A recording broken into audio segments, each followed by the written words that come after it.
Fala meus camaradas, Thiago da Terabiz aqui, tudo certo com vocês? Mais um episódio hoje, dando sequência já ao episódio anterior. Se você não viu, cara, esse episódio está imperdível. Eu gostaria de saber aonde apontar, mas eu ainda vou ficar bom nisso. Então, em algum lugar nesse vídeo vai aparecer para vocês esse vídeo. Assistam, porque a gente vai dar sequência no que a gente conversou no vídeo passado. Então, a gente falou muito sobre estruturação de processos, criação ali do perfil ideal de cliente, e hoje a gente vai tocar na ferida, galera. Hoje a gente vai falar de pessoas. Eu sei que hoje é uma dificuldade universal a construção de times, mas o que a gente vai fazer aqui é trazer uma visão prática para que vocês deem menos cabeçada possível. Dificilmente você vai acertar um time 100% na largada, mas o que a gente vai trazer aqui hoje é algumas diretrizes para vocês seguirem. Como eu citei no vídeo passado, Giovanni é o ressuscitador aqui de departamentos comerciais, o cara que revive as terras arrasadas. Então ele vai trazer para vocês o conceito realmente do que fazer. Eu quis trazer, Giovanni, especialmente você aqui, porque você é um cara fora dessa bolha do telecom. Então a ideia é que a gente construa uma máquina de vendas aqui, eu quero uma visão externa de B2B efetivamente, entendeu? Legal. Não só de telecomunicações, porque às vezes quando a gente fala das teles, a gente tem alguns vícios ali, e eu gostaria de trazer alguém, quero que você comente disso, de fora, que, cara, tá acostumado com o B2B ali, independente do setor, galera. Então, deixem aqui nos comentários se vocês ficarem com alguma dúvida. Curte esse vídeo, cara, isso é muito importante para nós aqui, para nossa entrega do YouTube. E se inscrevam no nosso canal. A gente só tá começando com conteúdos nessa linha. Fechado? Então, Giovanni, agora a bola tá contigo. Beleza. O que o cara precisa fazer na hora de montar o time comercial? A famosa máquina de vendas. Máquina de venda, legal. Eu acho que assim, ó, até 2010, mais ou menos, 2011, nós trabalhávamos com muita força Entregou a idade, pô. Tá Entreguei um pouco, idade, você acha? Mas beleza. Eu comecei a vender bem antes disso. Mas até 2010, 2011, o mercado como um todo, né? Tô falando o mundo mesmo, trabalhava sempre com o vendedor sendo responsável por prospectar, ou seja, gerar a demanda, ser o cara que formula a proposta, ele é o responsável pelo fechamento, e depois que esse cliente ficava lá, existia aquela ideia de que você era o gerente daquela conta. Então você tinha que tocar aquela venda depois, continuar visitando o cliente, vendo se ele estava satisfeito, sendo ponto de contato de suporte. O cara fazia tudo. E qual é o grande problema disso? Toda hora que você está dando atenção para uma dessas três pontas, vamos pensar aqui, né? Prospecção, fechamento, e o terceiro aqui é o encantamento, a fidelização. Quando eu estou, como uma pessoa só, olhando para fidelização, eu não estou gerando demanda. Quando eu estou olhando só para geração de demanda e prospecção, eu não estou olhando para fechamento. Aí chega o fim do mês, o que acontece? Tem que vender, né? Não tem que vender? Tem que pagar as contas no mês que vem, não tem, Thiago? É bom. Então eu vou lá, piso lá e visto a minha camiseta do fechador, do vendedor, eu não estou nem fidelizando o cliente e nem prospectando. Vira o mês, eu tenho que começar tudo de novo. Então isso foi gerando uma sobrecarga no mercado, né? Eu comecei a vender no varejo. Então eu era o vendedor do balcão. Então eu tinha as vendas que eu fazia para os clientes ali iniciais, e eu tinha uma carteira de clientes que eu tinha que ficar ligando durante o mês e tentando vender mais alguma coisa para eles ou atendê-los de alguma forma. Mas é lógico que chegava o fim do mês, eu ia tentar, dentro daquela carteira que eu tinha, vender alguma coisa e não olhava tanto para vendas pequenas e menores. Virava o mês, cara, começava tudo de novo. Isso gerava um desgaste absurdo. E aí, em 2011, foi publicado um livro que ficou muito famoso, que é o Receita Previsível. Isso é uma bíblia de Ele vendas. é. Eu acho que é um livro pesado de leitura, porque chega no meio ali, ele fica dando muito número, mas eu acho que ele é essencial, assim. Eu li 2 vezes ele e falei assim, vou ler bastante para poder simplificar para as pessoas, para nem todo mundo precisar ler da mesma forma, né? Então, Sim. É um livro maravilhoso. O autor dele é o Aaron Ross. O Aaron Ross, ele era executivo de uma empresa americana chamada Salesforce. E ele assumiu um time de venda, vendendo tecnologia, vendendo software, e ele percebeu isso. Cara, o vendedor começava lá no começo do mês, prospectando, ligando. Chegava no meio do mês, ele estava ali tentando fazer venda. Chegava no final do mês, ele vendia, atendia uns caras no suporte, batia a meta. Mês que vem começava tudo de novo. Ou seja, isso que eu estava vivendo lá em 2008, longínquo ano de 2008, vendendo no balcão, o mundo inteiro estava passando por isso. E aí ele pegou e pensou assim, talvez seja importante a gente personalizar ou especializar as funções. Tem cara que é muito bom para telefone, tem cara que é muito bom para abrir porta. Ele é o cara mais corajoso, ele é o mais cara de pau, ele não tem dificuldade de chegar, interagir rápido, se conectar rápido com as pessoas.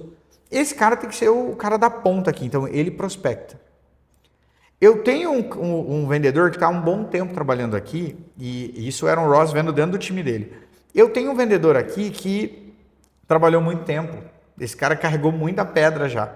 Ele já trabalhou em outros lugares, ele tem boa experiência. Sim. Ele não é um cara que tem tanta disposição para ficar ligando, tomando não ali nessa abordagem inicial. Mas a partir do momento que esse cliente inicial chega na mão dele, né, esse lead, essa negociação, dificilmente esse cara vai perder uma venda.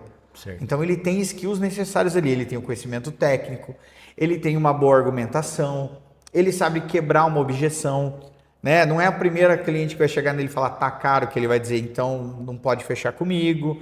Ele é um cara que sabe o caminho, tem metodologias, talvez, ou clareza para fechar o negócio. Certo. E eu tenho uma outra ponta aqui, que era o meu executivo, que era relacional. Ou seja, ele não é o cara que domina a metodologia ou as técnicas de venda. Ele não é um cara que consegue conectar rápido, mas a partir do momento que esse cliente está dentro da base, ele consegue manter um nível de satisfação muito grande.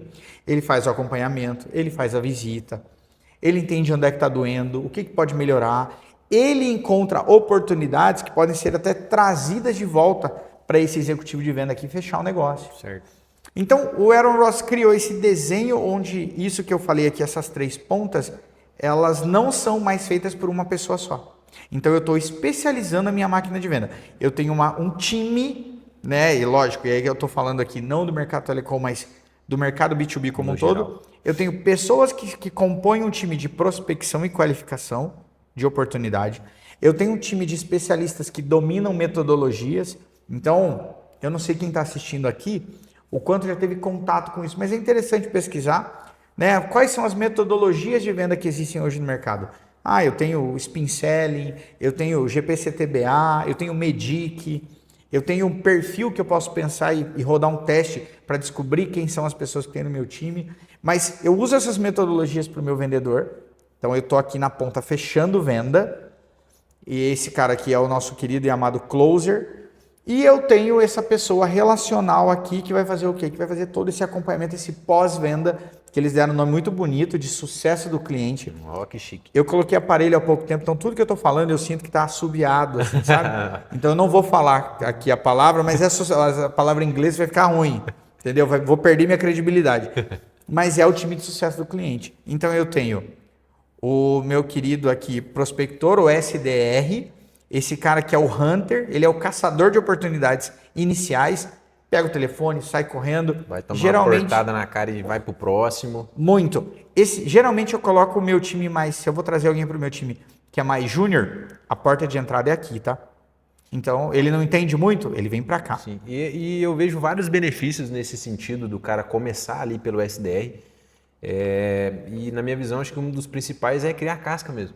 Muito. Criar essa... Porque é o cara, na minha visão, aí você é mais especialista, até viu isso mais vezes, que é o cara que vai ter que desenvolver um mental, cara, mais forte para mim. Porque o serviço de prospecção é ingrato, meu velho. É puxado. É puxado. O cara, ele tem que olhar para a rejeição, sorrir para ela, levar ela para jantar e ignorar mesmo, porque não tem o que fazer, cara. Não tem o que fazer do SDR. É verdade. Isso que você falou de resiliência é extremamente forte e até assim, olhando para o olhar do gestor, no SDR eu trabalho atividades. Então eu meço muito mais esforço e a qualidade ela vai se desenvolvendo, porque o esforço gera demanda. Talvez esse cara aqui vai gerar 50 agendas. Num primeiro momento, eu vou aproveitar 10, 12 delas. Estou pensando num cenário ruim aqui. Sim. Mas ele agenda 50 e eu aproveito 12. Mas eu tô vendo que ele não tá parando. Ele é isso que você falou. Ele tá criando casca, ele tá se tornando resiliente. Ele é um cara que tá acostumado a trabalhar com não. E ele vai abrindo porta, ele continua seguindo ali. Então, para esse time aqui de Hunter, eu olho o quê? Eu meço esforço e eu bato muito atividade. Então, são 50 ligações por dia, são 80 atividades de WhatsApp por dia. Ele tem que ter volume. Nesse time eu estou trabalhando volume e eu estou dando tempo. Perfil mais júnior, preciso que tenha gás, preciso que seja desenrolado, tem que ser uma pessoa muito orientada a resultado, a produtividade. Certo. É aqui, é nessa ponta aqui.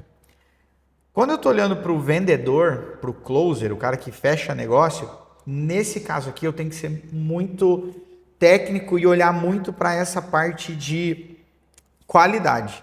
Então, o esforço continua acontecendo, porque o problema do vendedorzão é que o vendedorzão também chega um momento em que ele fala assim, não, se não vier muito, aquele centroavante se não vier fim de carreira, sabe? Exato.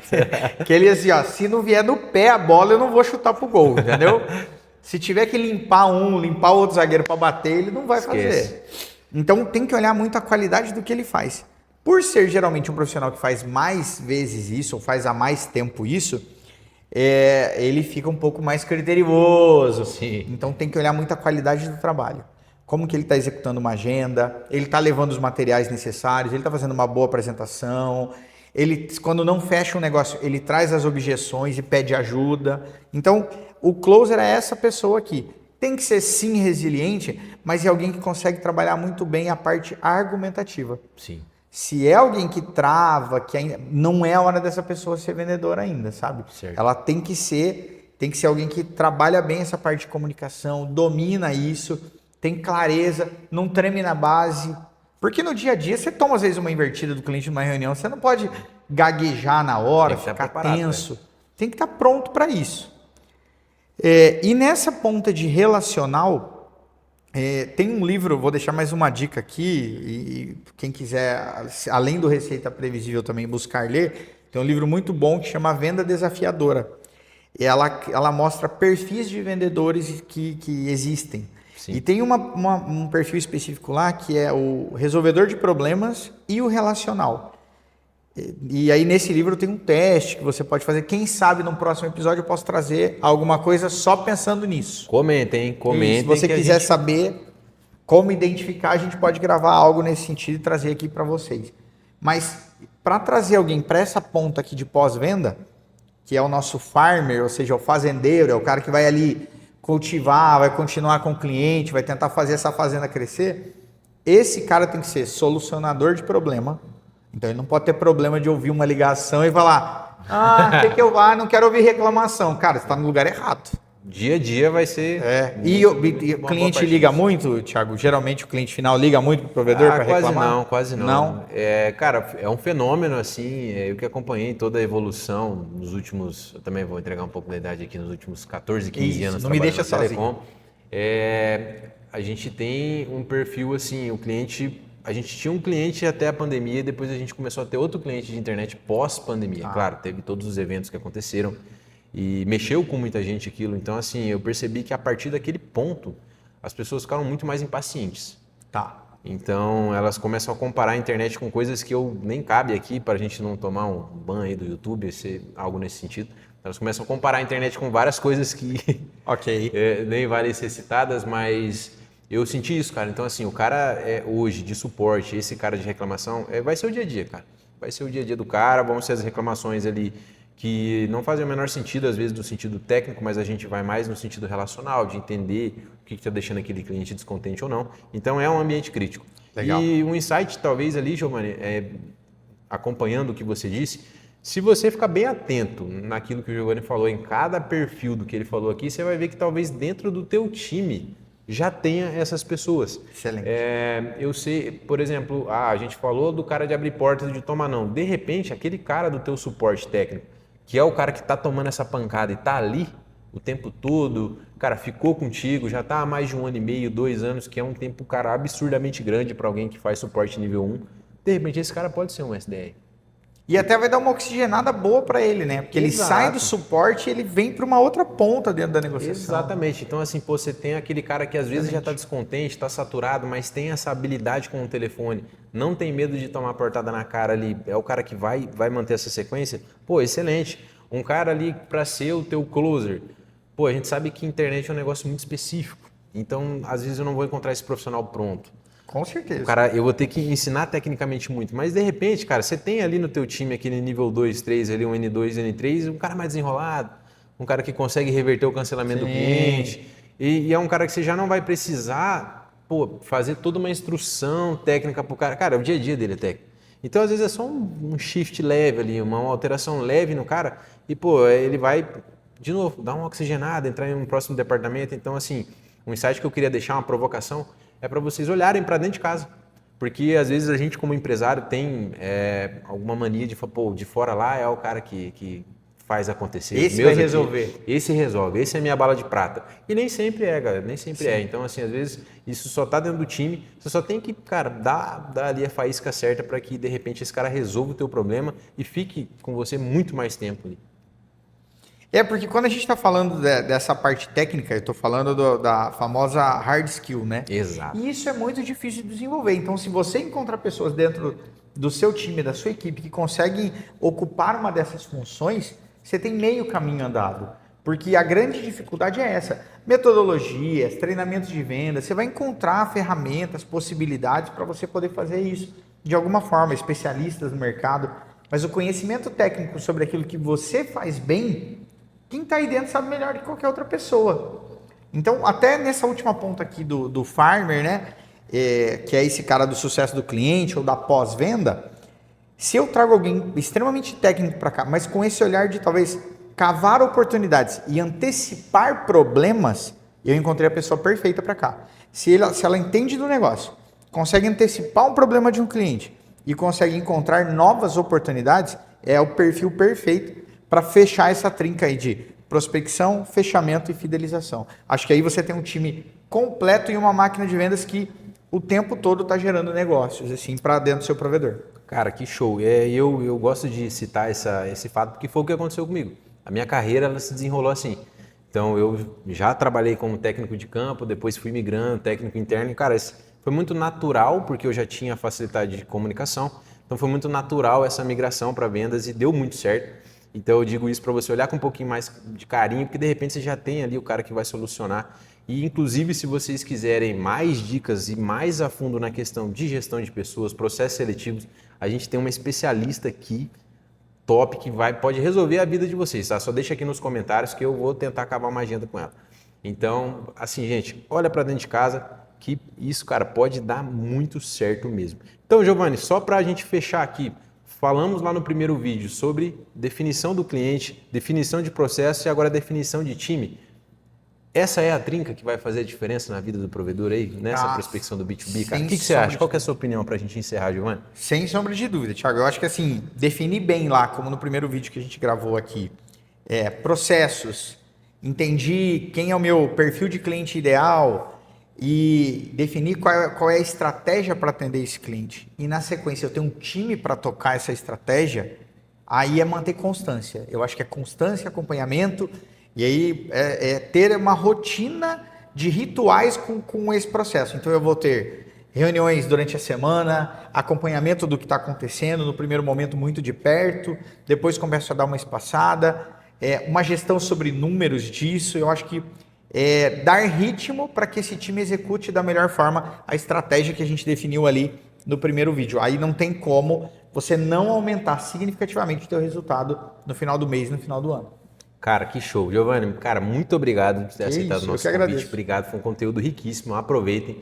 E se você, mesmo com todas as informações que a gente passou, ainda está na dúvida, ainda está, cara, inseguro, manda aqui um WhatsApp pra gente, eu vou deixar o link aqui fixado para vocês, entre em contato com o nosso time, que a gente pode ir aí no teu provedor e te ajudar a montar essa máquina de vendas, cara, sem problema, vai ser um prazer ajudar vocês, que a gente quer realmente que o setor se desenvolva e que você tenha mais lucratividade, porque eu acredito que ninguém cria empresa para ficar dando cabeçada e para sofrer. Jamais. Então aqui a gente está para ajudar vocês. Cara, estou na dúvida, absorvi o conteúdo, mas ainda estou inseguro, quero um acompanhamento próximo de alguém que entende do assunto para poder fazer essa máquina realmente funcionar, cara, clica aqui embaixo que a gente vai ter um especialista pronto para fazer um diagnóstico e bater um papo bacana com vocês. Giovanni, de novo, cara, obrigado. Obrigado pela atenção de vocês que acompanharam esses episódios. Espero vocês no próximo vídeo. Até a próxima, galera. Um abraço. Valeu. Falou.